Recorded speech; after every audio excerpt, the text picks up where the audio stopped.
Du coup, là, ça va être une présentation, il y aura un petit peu de code qui va être fait après.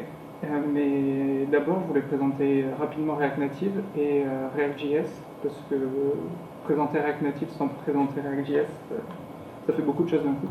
Je ne sais pas si vous avez déjà utilisé l'un des deux. Donc, d'abord, on va parler de React. Directement, je vais vous présenter ça. Donc, React, c'est une surcouche de JavaScript. C'est un mélange de JavaScript et d'HTML qui permet de créer des interfaces avec un code JavaScript un petit peu plus puissant. Donc là, on peut... je décris un span avec juste un Hello World dedans et il s'affiche dans un élément qui est dans mon bloc juste à côté. Chaque tag va être transformé après dans le cœur de JSX en objet JavaScript. Donc on va pouvoir lui rajouter des méthodes et un petit peu plus d'intelligence. On peut définir des tags via des fonctions toutes simples qui vont retourner du HTML. On peut le définir avec des fonctions ou avec des classes, comme ça, qui étendent le React Component. La classe React Component. Donc ça, c'est du pur ES6. Pareil, c'est encore... tout l'écosystème React est énormément basé sur l'ECMAScript 6 ou 2015, voire 7 maintenant. Il y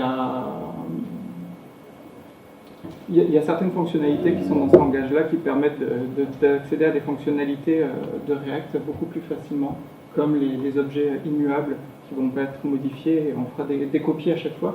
C'est beaucoup plus facile en ES6 et 7 que ça l'est dans la première version de JavaScript. Donc ce qu'il faut bien savoir, bien comprendre, c'est que React, c'est vraiment c'est que la vue. Il n'y a pas d'Ajax comme on pouvait avoir avec du jQuery ou les autres librairies. Il n'y a pas de modèle, il n'y a que la vue. Je t'aimerais à me répéter.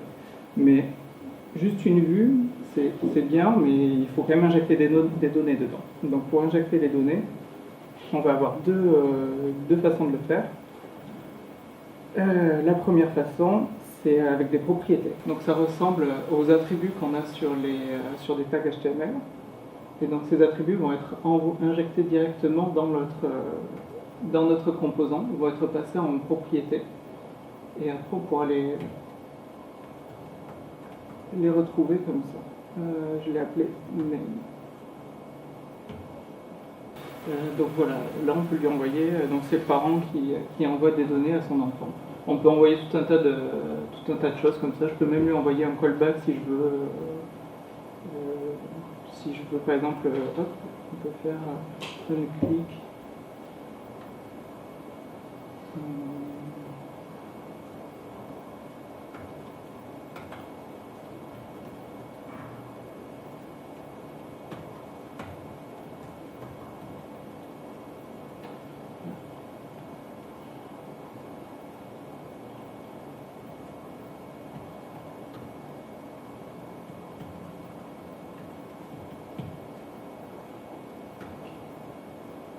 Voilà. Donc voilà, je peux lui passer des données, des fonctions, un petit peu ce qu'on veut. Donc ça, c'est les propriétés. La deuxième façon de passer des données, c'est avec l'état. Et l'état, c'est le composant qu'on a créé qui va garder son état en interne, il va l'enregistrer et il pourra le mettre à jour. À chaque fois qu'il met à jour son état, il sera automatiquement rendu. C'était pareil pour les propriétés tout à l'heure. Dès que le parent modifiait les propriétés de son enfant, l'enfant était automatiquement rendu. Donc là c'est un composant qui est à moitié fait, qui va s'incrémenter à chaque fois qu'on va cliquer dessus. Donc je vous ai montré tout à l'heure qu'on pouvait passer des fonctions. Et donc ici, l'idée c'est quoi? Ah ben non, mais tout est fait en fait. Donc voilà. Donc là c'est l'état. Donc on va l'expliquer. Je construis mon objet en mode objet classe avec ma script 6. J'initialise, donc le constructeur il prend les propriétés qu'il doit envoyer à son parent et j'initialise l'état. L'état, il peut pas être, c'est pas un objet qu'on peut modifier, vu que tout l'intérêt de React, c'est qu'il sait dès que l'état change pour le réafficher. Et pour ça, en fait, on ne va pas le modifier à la main comme on pouvait faire en JavaScript. on va soit l'écraser, soit utiliser setState, là où voilà, avec setState, on lui dit je modifie le counter, il prend plus 1. Et à partir de là, pareil, il va re-rendre notre span. Je vais passer à la ligne. Et puis on voit, c'est fantastique, hein, c'est des choses qu'on n'a jamais vues. Render, c'est une fonction qui est surchargée dans toutes les classes. Oui, c'est la seule qui est obligatoire en fait, render. S'il n'y a pas de render, le composant il sait pas du tout, il sert à rien, quoi, il est vide. Tu peux remonter le constructeur, c'est pareil, c'est une fonction qui... Ça c'est ES6. Voilà, elle est toujours là. Non, il n'est pas obligatoire si on veut. Non, mais c'est le constructeur de la classe ES6. Moi c'était juste le super. Je n'ai toujours pas très bien compris ce que c'est que ce super. Super, ça appelle le constructeur de la classe qui est étendue. D'accord. Donc là, en fait, quand on fait super, on appelle React.component constructor et on lui donne les propriétés. Et donc derrière, tout ce qui est hérité du component est initialisé à ce moment-là. D'accord. Mais les propriétés, vu que c'est un truc qui est propre, qui est traité qu'au niveau de la classe fille, ça va pas le dépasser aux parents, parce que... Il a fait quoi le parent en fait? Je suis pas allé voir. En fait, c'est pas le parent. C'est pas le parent. Tout à l'heure, quand je parlais de parent-enfant, je parlais au niveau nœud HTML. Là, on est au niveau héritage de classe. Donc après, qu'est-ce que le component fait dans son constructeur? Je suis jamais allé voir. J'imagine qu'au moins, il doit enregistrer ses propriétés pour savoir quand est-ce qu'il y a des mises à jour de ses propriétés, au minimum. Mais je sais pas ce qu'il fait. Bon, après le constructeur, ça initialise vraiment l'objet parent, donc il fait ce qu'il veut. Donc ça c'était vraiment l'introduction très rapide à React.js pour comprendre donc cette histoire de composants web, de propriétés et d'état, et le fait que ce soit que de la vue. React Native, en fait c'est la même chose, hein. Le code va être le même, mais quand dans React.js on passait du JSX au HTML, et bien là, ce qu'on va faire maintenant,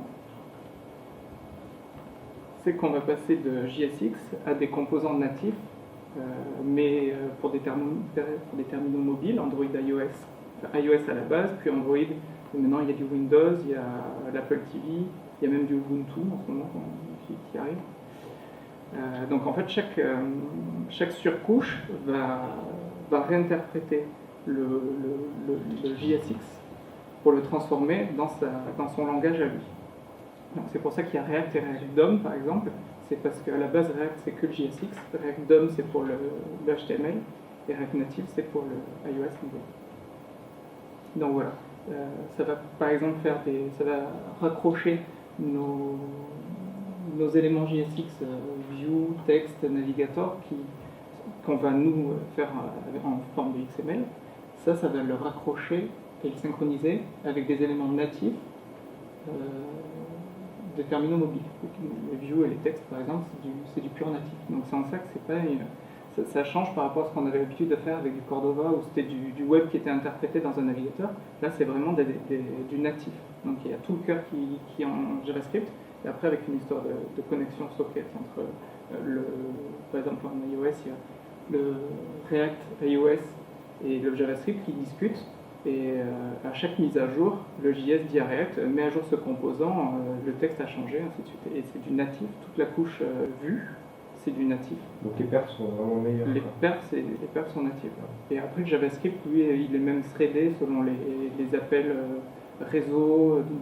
Donc tout est vraiment amélioré. Et donc, après j'arrête avec mes questions. Mais donc on manipule plus du tout des éléments HTML, on manipule vraiment des éléments propres à chaque... Tout à l'heure, dans les premiers exemples, je travaillais avec des spans, qui étaient quand même du web. Là, on ne va pas avoir de span, on va avoir des éléments view, texte, navigator. On va en voir 2-3 autres après dans la démonstration. Et surtout, on fait nos propres composants en fait. On fait une composition de composants natifs et à partir de ça, on vient faire une surcouche pour créer nos composants d'application. Donc, deuxième partie, c'est la partie vraiment sur React Native où on va faire une application. C'est une petite application de to-do qui va peut-être pas cartonner sur les stores, mais il faut se représenter, quoi. Donc, avant de partir comme ça un peu à l'aveugle, on va réfléchir aux composants qui vont être mis en place dans cette application. Et bon, je suis désolé, j'ai réfléchi en fait déjà aux composants et je les ai dans la présentation, donc je vais passer dessus, je vais pas vous faire intervenir dessus. Le premier, ça va être le container général, notre to-do app. Vous avez vu, très joli. Donc le to-do app, dessus on aura un header, une liste et un petit input en bas pour saisir les nouvelles tâches. Dans la liste, on va avoir un switch et un texte. Et ben voilà. Donc il n'y a plus qu'à faire donc, tous ces composants. Ça marche toujours. Il n'y a plus qu'à faire tous ces composants. J'ai un petit peu préparé le terrain. Alors j'ai vraiment rien fait j'ai rien développé, mais ce que j'ai fait, parce que ça prend un petit peu de temps quand même la première fois. Hop. On est ici, je pense. Ouais. C'est un React Native init avec le nom de mon app. Donc ça me crée ce qu'on a là sous les yeux. Donc un petit dossier test, un dossier Android iOS auquel on n'a pas besoin de toucher tant qu'on reste dans des fonctions assez basiques. Et un index Android, index iOS, qui sont les deux points d'entrée pour les deux plateformes. Après, ce qu'on va faire, c'est un React Run iOS directement. Donc là, on va voir l'application de base de React Native qui arrive quand on initialise juste le projet sur iOS, ça ressemble à ça. On va faire toute la démonstration sur iOS parce que c'est la plateforme qui est la mieux intégrée à l'écosystème React Native. Et à la fin, on ouvrira avec Android pour voir si vraiment ça marche ou pas. Donc voilà, là ça lance. Bon, j'ai Android derrière, c'est exactement pareil sur Android. On va passer directement au code. Un truc qui est vraiment très chouette sur iOS, c'est qu'on peut avoir du hot reloading. Donc ça veut dire que dès que je modifie quelque chose ici, voilà, du coup il interroge un serveur local qui est complètement géré par React, moi j'ai rien fait là-dessus, mais il y a un serveur qui va rebuilder en continu le projet dès qu'il y a des changements et qui va les envoyer à iOS. La première chose à faire, c'est que je vais créer un petit dossier pour mettre notre code. Je vais mettre l'application dedans. Hop. Alors là, pareil, toute la présentation sera en ES6. Donc les exports default et les imports. Si j'ai besoin de quoi de composants, ça j'ai pas besoin.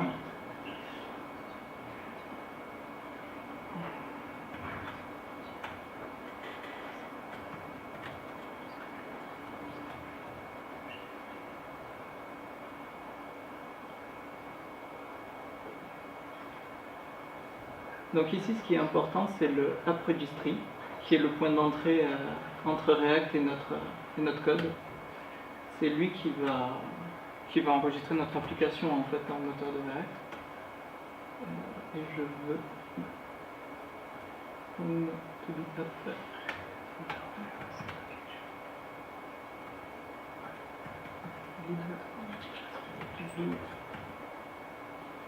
voilà. Alors, React Native marche aussi avec un pseudo CSS. Ils ont fait une réimplémentation du layout Flex pour les terminaux natifs. Donc tout est en Flex.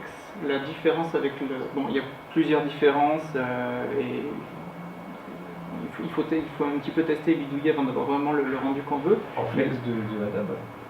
Flexbox. Pardon, Flexbox. La première différence, c'est qu'en web, on est sur des alignements lignes par défaut, et là on va être sur des colonnes. Après, bon, il faut aller un petit peu étudier Flexbox et puis pas mal bidouiller avant d'arriver à avoir quelque chose monté. Donc le welcome et instructions sont mock. Background, c'est sympa. Comme ça. Je crois qu'on s'en occupe. Donc il va nous falloir un header. Autorisé.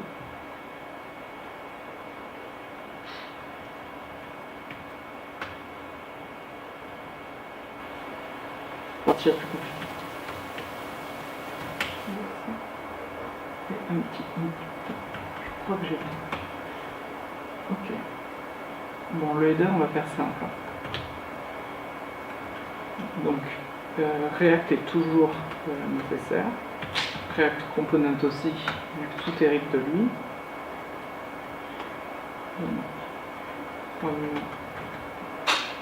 Acte.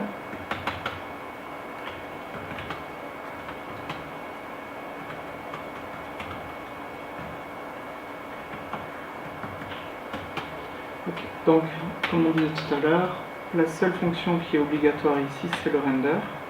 Et ici, ce qu'on va rendre, ça va être une vue avec un petit texte dedans qui dit qu'on est dans l'application.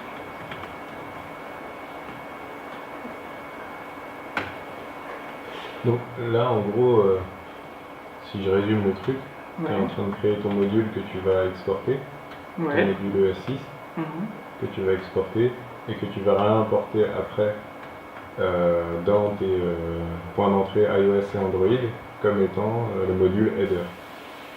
Ouais. C'est ça. Dans la to-do app en fait. Ouais. Dans Ah oui, to-do oui, app, je vais d'accord. appeler Oui. header et je vais mettre dedans. Oui. Bon, je pense qu'il faudrait faire du CSS, enfin du style. Et dans index Android et index iOS, on met rien en fait. Enfin, Ben, c'est juste que c'est ce qui va permettre de dissocier, de compiler en fait. c'est ce qui va permettre de compiler chaque plateforme. Après, on peut le modifier et avoir qu'un seul fichier si on veut. Et en vrai, moi je m'en sers pas vraiment parce qu'on a d'autres moyens de savoir sur quelle plateforme on est. Donc, par exemple, ça va surtout servir pour les styles ou pour des composants. Il y a des composants qui sont spécifiques à iOS, d'autres qui sont spécifiques à Android. À ce moment-là, on a une librairie qui s'appelle Platform, qui est un utilitaire Platform qui est dans le cœur de React Native qu'on peut utiliser. Donc c'est pas forcément nécessaire. From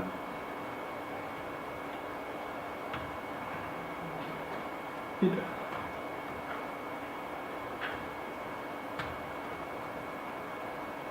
Et là, hop. Ok, on va se rafraîchir. Ah, ben voilà. Donc là, on a une page toute blanche parce que j'ai enlevé tout le texte et un magnifique to-do app qui vient ici au milieu. C'est très beau. Alors, dans le header, on va lui mettre. Je sais pas si on le voit, mais normalement le fond de l'app est blanche et bleu, légèrement bleu. Ça se voit ou pas? Non. Pas du tout. Alors je vais le mettre là. Voilà, là on le voit et c'est très joli.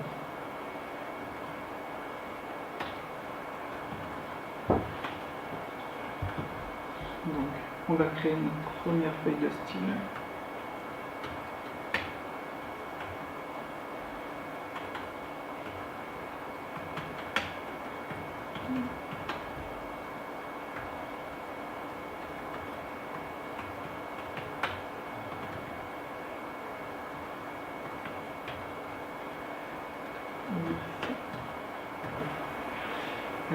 Ouais, c'est joli. Alors, on va lui mettre un peu de padding, histoire de le voir. Et un peu d'autre.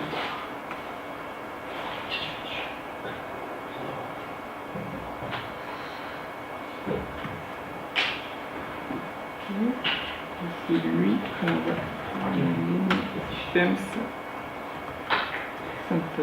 Et voilà. Donc, pour ce genre de choses, c'est vraiment juste du rendu graphique, le reloading à chaud, comme on dit en français, même si c'est que à moitié en français encore. Le rechargement à chaud, c'est quand même assez sympa. Et les erreurs aussi, quand on se trompe dans le nom des propriétés de style, il propose tout ce qui est possible.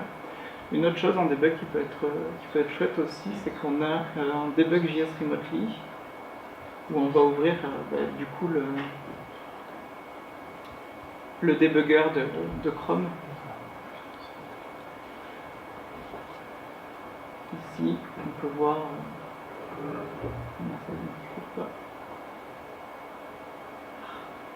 ici on va voir des choses. Si je log quelque chose ici, on va le voir ressortir en fait dans le debugger. Bon, alors là je log des choses qui sont pas très intéressantes, mais on peut loguer aussi des choses intéressantes. Les autres choses qui vont être intéressantes pour ce genre de choses, c'est qu'on a un inspecteur. J'ai découvert ça il n'y a pas longtemps. Voilà. Donc il donne la taille, il dit qu'on est dans un élément de texte qui est après relié sur un RCT texte, mais là c'est vraiment dans le SDK iOS. Quelques infos de network et de perf. J'ai été content pour le début. Est-ce qu'on peut débugger directement sur un device? Oui, aussi. D'habitude, j'utilise pas le simulateur Android, j'utilise mon téléphone dans lequel que je connecte. Je sais pas si vous avez avant fait du Cordova par exemple, ça marche à peu près pareil, quand on est en mode debug, quand en mode développeur, on branche sur l'ordinateur et qu'on lance React Native Run Android, s'il y a un device qui est branché, et ça va sur le device, comme c'était dans Cordova. Donc, on a le premier composant qui est dans notre application. Maintenant, on va se pencher sur les items, en fait, sur les tâches. On va faire un tableau de tâches. Chaque tâche, ça va être du texte et un état, done ou not done. Ça va être un objet task et done, par convention. Ma propre convention. Donc, je vais initialiser l'état de l'application avec un tableau de to-do. Et je vais lui en donner 2 pour commencer.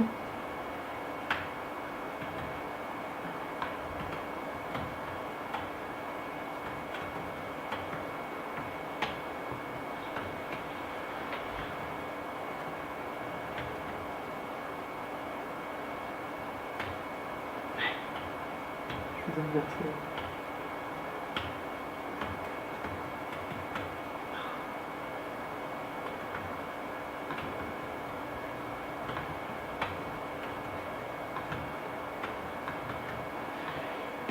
Et ici, elle est faite.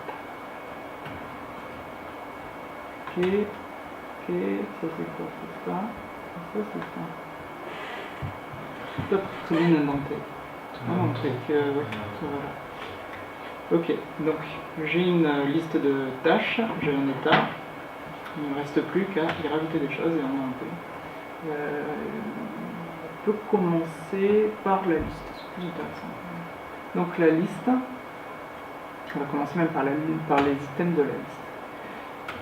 Donc, toujours pareil, on importe React et Component.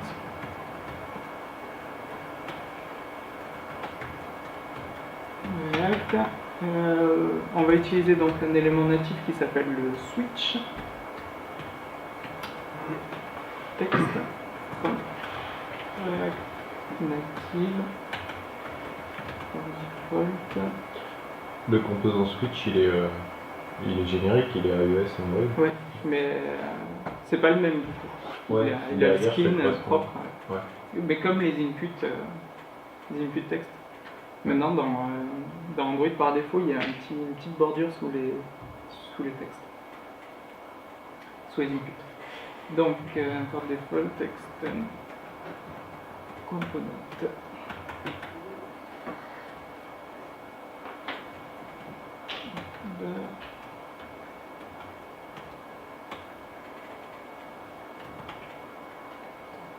Donc, toujours, il faut que le composant, dans ce qui retourne, il faut qu'il y ait un container général. On ne peut pas lui renvoyer plein de petits enfants comme ça. Donc, en général, on utilise une vue sur ça. Switch.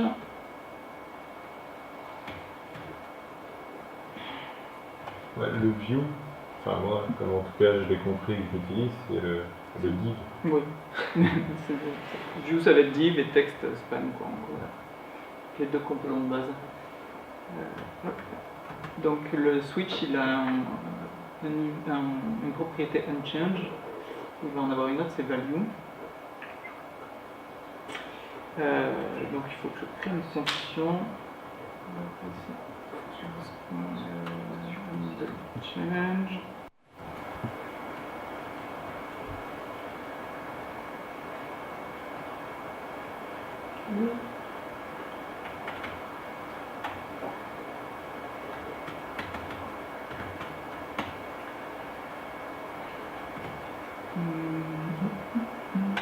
Donc lui, il va prendre le to-do en propriété, tout bien qu'il reçoive quelque chose.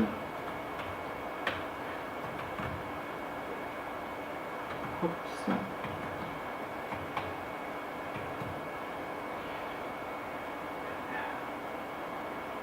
Non, en fait, il n'a pas comme ça. Donc, si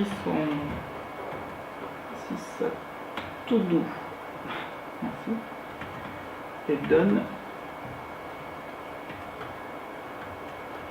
lui, il va appeler props. Donc, il va avoir deux propriétés du coup, qui seront des callbacks, en plus du to do. L'une c'est pour dire c'est fait, et l'autre pour dire en fait non, c'est pas fait. Donc, handle done.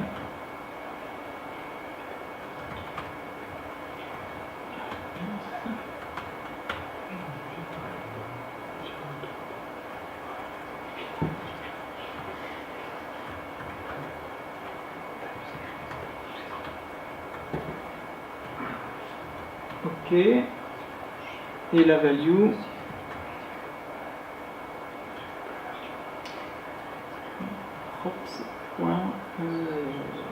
to-do, done. Et après il y aura un texte.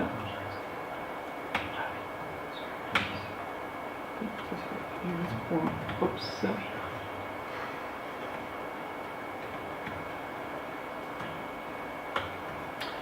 Ok. Du coup.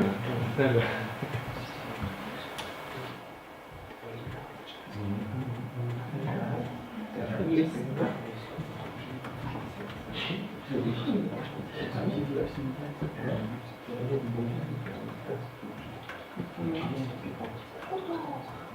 Si les dire, ça fait longtemps que je suis passé chez moi.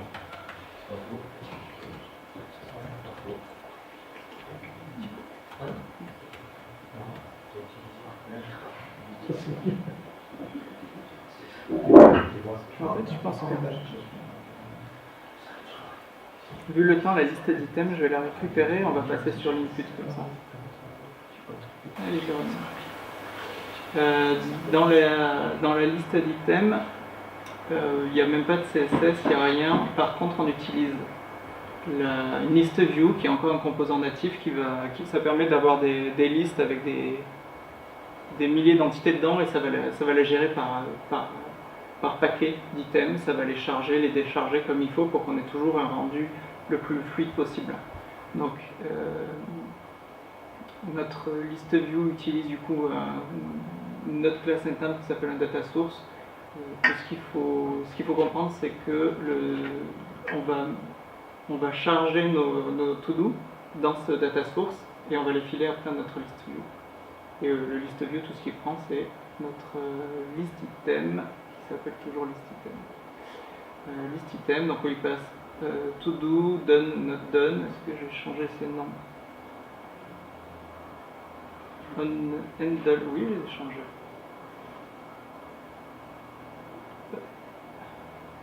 Non, je ne les ai pas changés.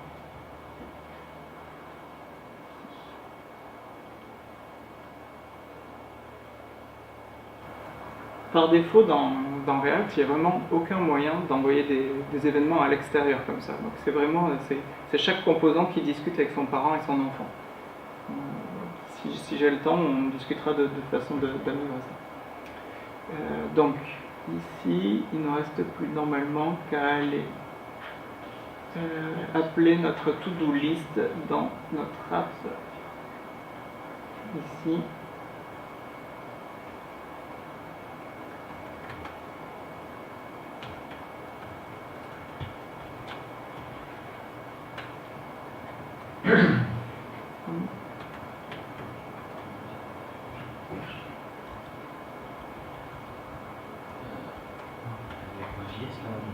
Ils sont facultatifs.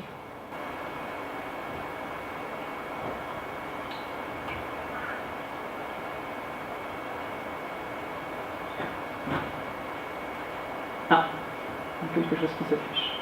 Donc ça, du coup, c'est les switches natifs iOS. Oui, donc il faut que je lui mette les callbacks encore, pour l'instant. Donc là, le list item, quand j'ai fait le switch a envoyé un événement que mon list item a récupéré, il a repassé au list qu'il a passé à personne. Et lui, c'était quoi? Lui, c'était des handle to do done, handle to do not done. Et il passe le to do en paramètre.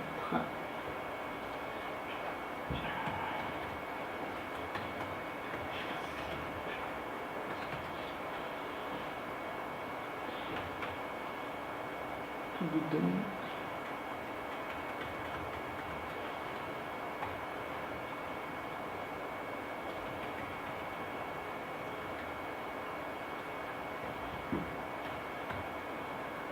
Ok, donc à aucun moment je mets l'état à jour. Donc l'application, elle a toujours la même donnée en fait, pour elle n'a pas été rafraîchie. Donc là si je switch par exemple, handle not done is not a function. À quel niveau? Dans list item, listing et tout. Oups. On est to do, not done. To do, not done. Ouais.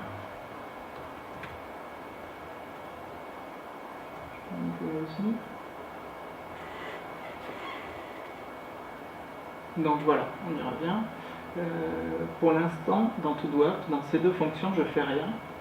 Du coup, l'application va être revendue, mais avec exactement le même statut, vu qu'il n'est pas mis à jour.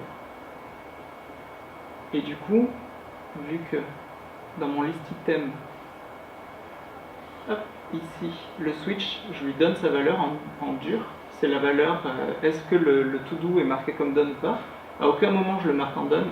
Donc React, à chaque fois qu'il va réafficher, à chaque fois qu'il recalcule la vue, ben, il la recalcule telle que je lui ai dit qu'elle est. Donc c'est vraiment l'état qui a la priorité sur tout. La vérité vient jamais de l'interface. Et ça c'est vrai aussi pour React.js. Si j'ai un input et je lui donne une valeur, j'ai beau taper ce que je veux dans l'input, si je ne mets pas à jour la valeur que je lui donne moi-même, donc en fait il faut que je fasse la boucle, que je récupère le changement et que je mette à jour la valeur que je lui donne pour que la saisie soit effective. Donc maintenant on arrive à la partie intéressante, c'est qu'il faut mettre à jour l'état.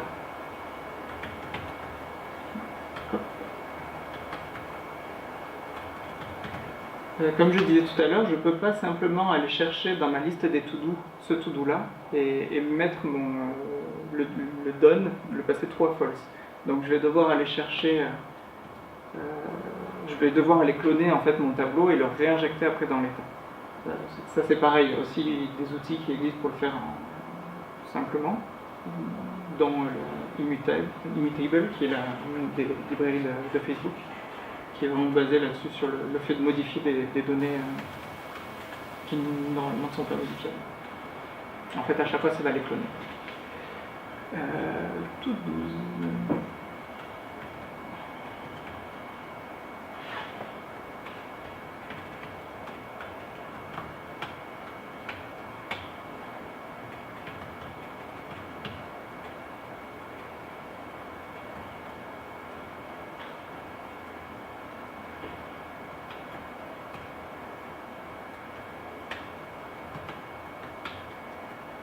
Ici, on va retourner task to-do.task et il donne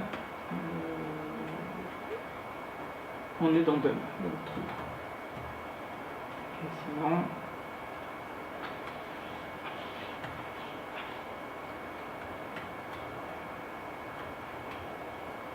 Et sinon on va retourner la dépository. Le to-do.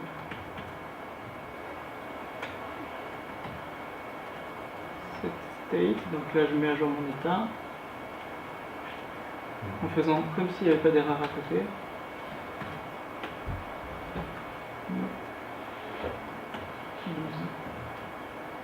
Il est 32. Et voilà.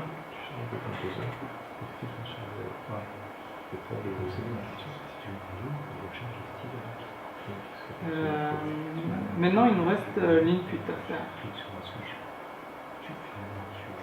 Donc, ça commence toujours pareil. On importe React et component. From React. Et ça va être un texte.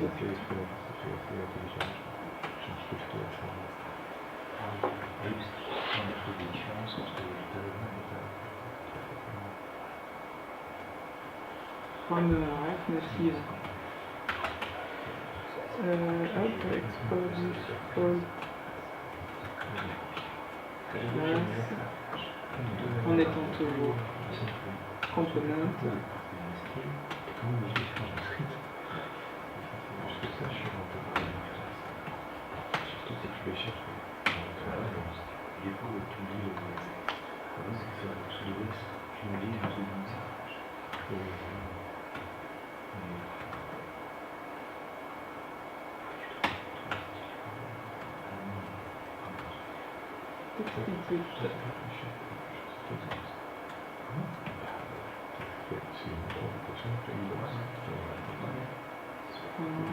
Lui, il va avoir un état interne, c'est la valeur de son champ. On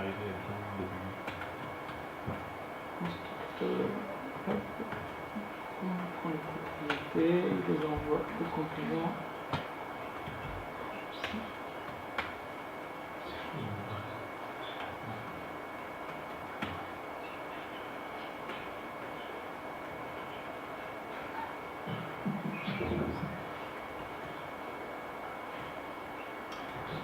Et je crois qu'il y a un événement submitted change.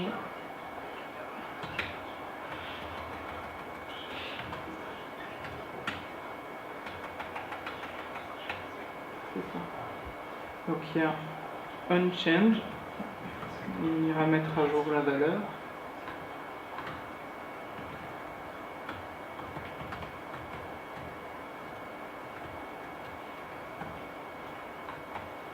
Et submit editing, on va l'envoyer.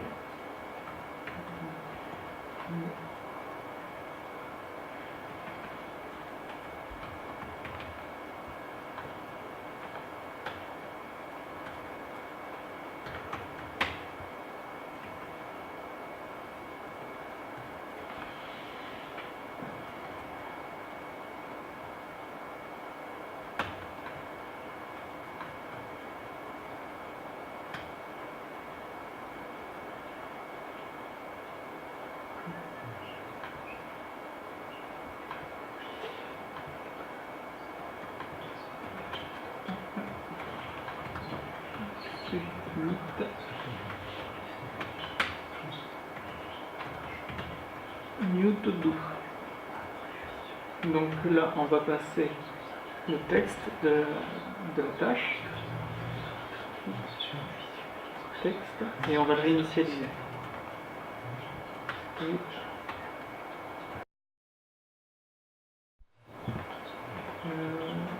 Après, il y a d'autres choses qu'on peut faire là-dessus. Normalement, on peut rajouter le bouton, les petits boutons, les petites croix pour réinitialiser le texte.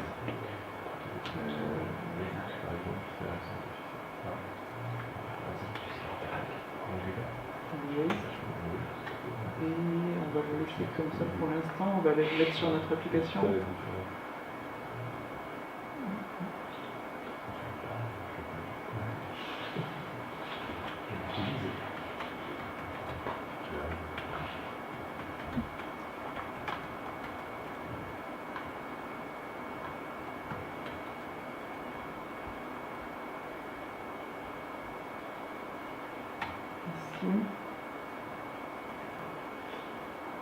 a une propriété qui est attendue qui s'appelle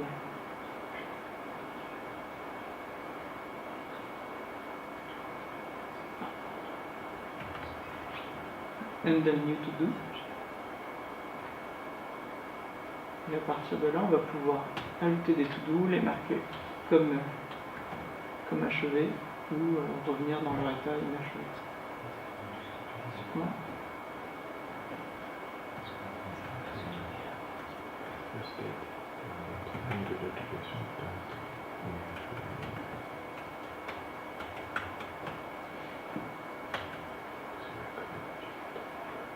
Belle.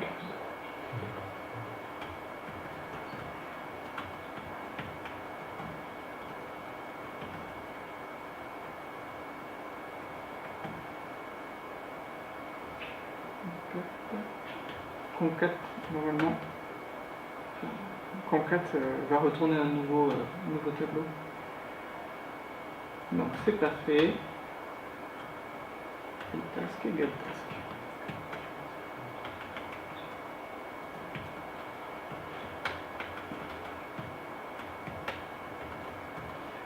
State.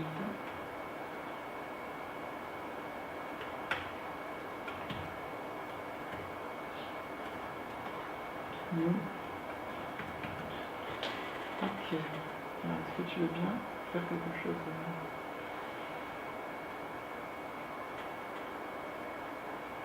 Alors là, on ne le voit pas. Normalement, c'est pour des raisons de CSS. Je pense qu'il faut que je mette une taille.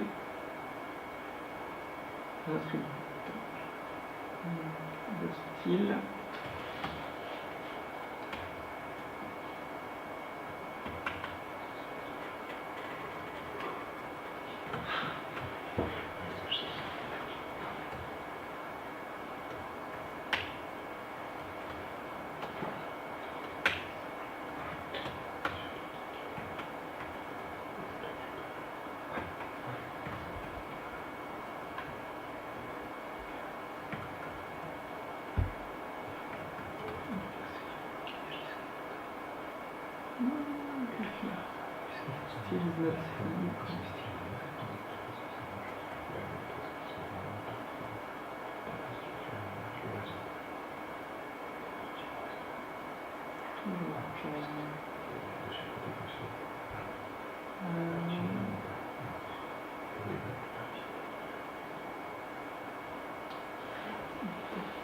Permet quelque chose en plus.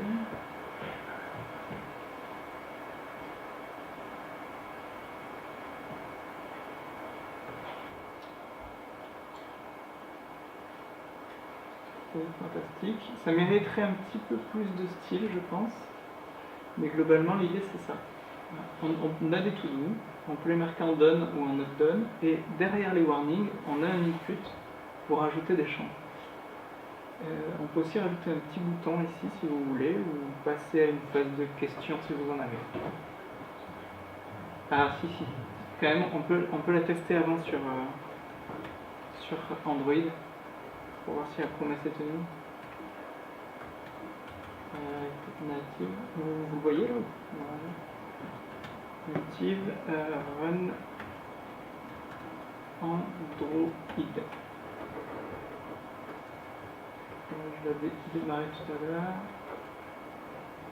C'est ça. Et c'est sur l'autre écran. Donc, voilà. Ça, c'était la version de base de tout à l'heure. Ah, ben, ça va être toujours la version de base, vu que j'ai pas changé l'index Android. Mais ça va être exactement le même. Hop.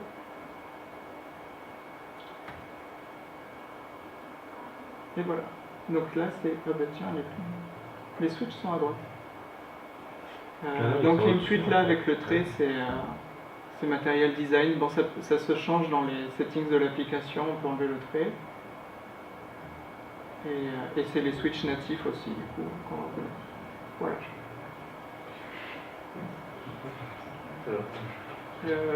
J'avais préparé un dernier slide, c'est juste pour avoir plus de... Pour aller un petit peu plus loin, parce que là c'était vraiment la lisière du début de ce qu'on peut en faire. Donc React Native, avec Maskip 6, parce que c'est quand même assez important. Et il y a pas mal de changements sur les imports-exports, la notation des classes et quelques petits opérateurs supplémentaires. Flexbox, parce que sinon il n'y a plus de cheveux, quoi. Redux, ça va servir à faire remonter les événements directement et à faire redescendre l'état d'une façon un petit peu plus intelligente. Donc, du coup, et on peut sortir les événements et travailler avec d'autres librairies grâce à ça. Tu n'as plus trop tes histoires de constructeurs props, super props. Si, tu les as quand même. Ah. Tu les as quand même, mais en fait, ces éléments-là, tu vas avoir les composants purement vus. C'est la méthodologie un peu derrière Redux, c'est que tu as les composants purement vus et tu as des composants plus logiques. Et dans les composants logiques, en fait, tu vas travailler avec Redux pour aller chercher tes événements, pour aller générer. Tes propriétés vont directement être branchées sur des événements qui vont sortir de là et qui eux-mêmes vont modifier l'état et l'état va être réinjecté après. Ouais, c'est centralisé à un endroit. Oui. D'accord. Immutable, donc c'est en fait le fait que les objets, l'état et les propriétés soient immuables, ça rend les tests beaucoup plus rapides et donc ça améliore les performances. Mais par contre, c'est beaucoup plus contraignant quand on veut mettre à jour l'état. Immutable, c'est une librairie qui permet de faciliter ces changements-là. En fait, au lieu de travailler avec des objets JavaScript, on va créer des objets via Immutable et on va accéder, par exemple, on va avoir le push pour des tableaux ou le map, enfin, toute l'API JavaScript va être rebranchée sur ces objets-là, mais au lieu de modifier l'objet, à chaque fois, ça va les cloner. Webpack, parce que c'est pour faire des builds d'applications, c'est ce qui est le plus utilisé aussi dans React. D'ailleurs, je pense que React Native est branché dessus. Mais en tout cas, React.js a un hot reload aussi qui fonctionne très bien, qui marche avec Webpack. React, on ne voit pas le nom là, mais ça s'appelle React.parts. C'est un ensemble de librairies, c'est un peu le NPM, mais de React.js et React Native. Donc il y a des composants là-bas.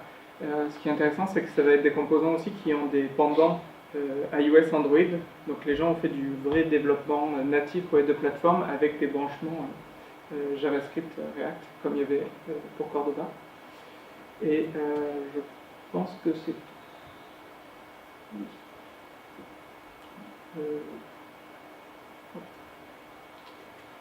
C'était très clair. Du coup, on passe aux questions. Anthony, tu avais une question, je crois. J'ai plaisir. Par rapport au style, si j'ai bien compris, quand on change d'état en élément, on vient recharger la vue de l'élément. Et j'ai cru comprendre pour ramener aussi le style lié à cet élément-là. Ça veut dire que pour n'importe quel changement d'état, on va ramener la vue et ses options de présentation. En fait. Qu'est-ce que tu entends par ramener? C'est style, on va recharger le style à chaque fois, ou est-ce qu'on recharge que la différence entre l'état d'avant et l'état de maintenant? Il fait un diff, toute la puissance du truc c'est qu'il fait un diff.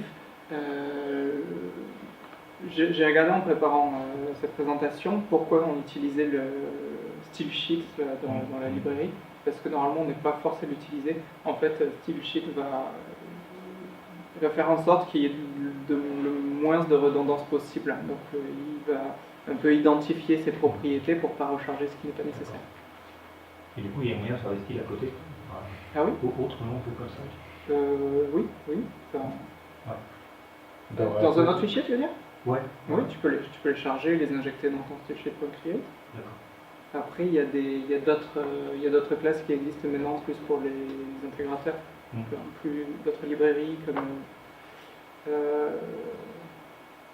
sais pas si c'est CSS Now ou JSCSS, quelque chose comme ça, qui permet de lire, d'importer via Webpack justement des fichiers CSS et d'aller chercher via un nom de classe toutes les propriétés qui sont associées. Mais bon, c'est pas dans React, c'est à toi de le faire. Donc.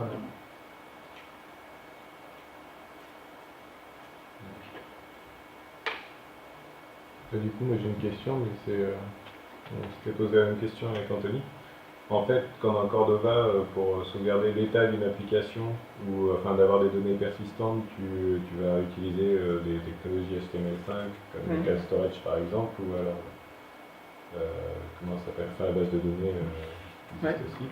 Là, en fait, tout ce stockage persistant, c'est via le set state, enfin, c'est via l'état. Non, parce que set state, il n'est pas persistant. D'accord. Donc quand tu arrêtes ton application, il s'arrête. Mais par contre, tu as accès React Native essaye de se caler le plus proche possible des techno-web. C'est pour ça qu'il y a du pseudo CSS aussi dedans. Et donc tu vas avoir toutes les API HTML5 et plus, comme le fetch ou le local storage justement, qui sont là. Et donc tu peux utiliser ce que tu as l'habitude d'utiliser dans du web. D'accord. Donc par défaut, là, ce qui a été fait là, ça ne stocke pas les données. Non. Là, ce qu'il y a là, ça ne stocke pas les données. Ce qu'il faut faire après, c'est par exemple dans le to-do app, quand je fais un set state, ben, en fait, il faut l'enregistrer là. Est-ce qu'il y a des librairies qui permettent de s'affranchir un peu du mode composant et d'être un peu plus libre graphiquement, enfin, comme dans un Canva en fait? Alors, ouais, je pense. Mais pour dessiner, comment on dessinerait dans du Canva? Je sais pas, oui, ou pour... Je sais qu'une des premières... un des premiers posts de blog que j'avais vu qui avait fait un petit peu de bruit, c'était quelqu'un qui avait testé React Native pour faire du rendu 3D. Oh. Donc il avait fait une liste view justement, mais d'objets 3D qui tournaient comme ça. Je ne sais pas comment est-ce qu'il avait fait ça, mais il l'a fait. Donc je pense qu'on peut faire du Canva ou ce qu'on veut. Enfin, de toute manière, c'est surtout ce qu'on peut faire en pur natif. On peut le faire. Oui. La question c'est est-ce qu'il faut développer du Java et du C Sharp, est-ce qu'il faut développer des plugins pour chaque plateforme, ou est-ce qu'on a quelque chose qui le fait pour tout le monde ou pas? C'est ça, je sais pas. Après, toutes les manipulations par exemple de ta liste de photos ou de la caméra ou tout ça, ou même du gyroscope, tout ça, j'imagine que c'est pris en charge. Ouais. Le gyroscope, je l'ai pas vu dans la doc, mais la caméra, oui, ça doit être. De toute manière, tout ce qui est un pendant web doit être pris en charge.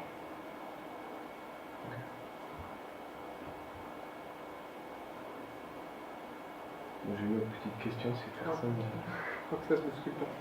Le process de compilation, pour arriver jusqu'au build, Ouais. est-ce que ça se passe aussi dans cet outil-là, on injecte des certificats,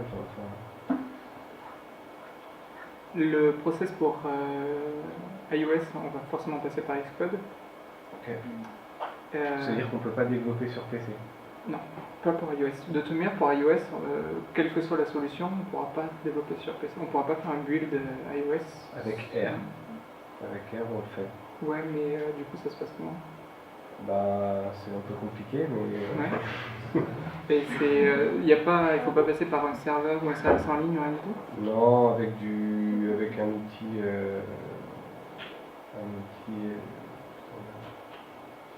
un petit outil qui simule un peu la génération de certificats. D'accord. Là, je pensais qu'il fallait du matériel Apple pour avoir un certificat de développeur. Non, mais il y a une bidouille sur Windows. Elle est un peu tricky, mais elle existe. Mais du coup, je me demandais parce que du coup, c'est vraiment une grosse limite, quoi. Ben oui, et je trouve bizarre qu'il y ait une techno qui arrive à le faire et les autres ne le fassent pas. Ouais. Peut-être que ça... Parce que développer pour iOS, c'est possible, mais faire le build final pour aller le distribuer sur l'Apple Store... T'as besoin d'un certificat, en fait. Ouais. Ok. Et c'est ce certificat pour lequel tu as besoin de Xcode. Ouais. Okay. Donc ça, il y a des techniques pour le faire, donc j'imagine que peut-être tu peux l'utiliser aussi là. Je peux aller voir ça, mais... Ok. Je te partagerai ça. Ok.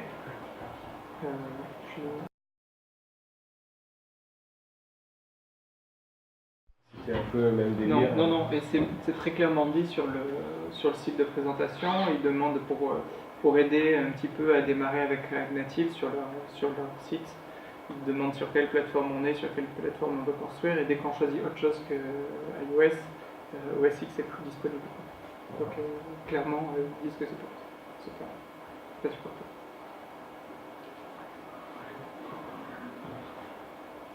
Peut-être manger des chips. On va manger des chips. Ok, voilà, c'était peut-être un peu laborieux par moment, mais j'espère que ça vous a plu et donné envie.